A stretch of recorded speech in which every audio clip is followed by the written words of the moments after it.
నమస్కారం. హిందూ ధర్మశాస్త్రం ప్రకారం ఎట్టి పరిస్థితుల్లో కింద పెట్టకూడని 5 వస్తువుల గురించి తెలుసుకుందాం.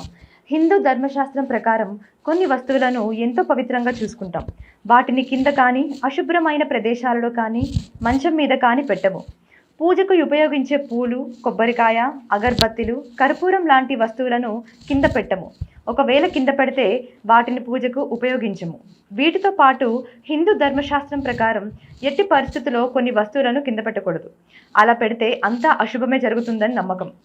ఇంతకీ అసలు కింద పెట్టకూడని ఆ 5 వస్తువులేమిటో తెలుసుకుందాం. జంధ్యం. హిందువులో చాలా మందికి జంధ్యం ధరించే ఆచారం ఉంటుంది. జంధ్యాన్ని తల్లిదండ్రులు, గురువులకు ప్రతిరూపంగా భావిస్తారట. అందువలన జంధ్యంను కింద పెడితే వారిని అవమానించినట్టే అవుతుందట.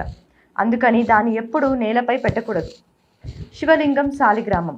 శివలింగం అలాగే నేపాల్లోని గండకి నది తీరంలో ఓ రకమైన నల్లరాయి శాలిగ్రామంను ఎట్టి పరిస్థితుల్లో కింద పెట్టకూడదు.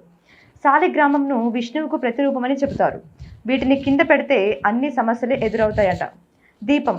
దేవుడు ముందు పెట్టే దీపాలను నేలపై పెట్టరాదు. వాటిని వెలిగించకపోయినా ఎల్లప్పుడూ వాటిని శుభ్రమైన వస్త్రంపై ఉంచాలి.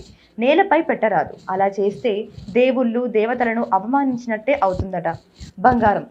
బంగారాన్ని సాక్షాత్తు లక్ష్మీ రూపంగా చూస్తారు. అలాంటి బంగారాన్ని నేలపై పెడితే లక్ష్మీదేవి ఆగ్రహానికి లోనై అనేక కష్టాలు పడతారు. శంకువు. శంకువులో సాక్షాత్తు లక్ష్మీదేవి కొలువై ఉంటుందట. కాబట్టి దాన్ని కూడా నేలపై పెట్టరాదు. పెడితే ఆర్థిక సమస్యలు కలుగుతాయట.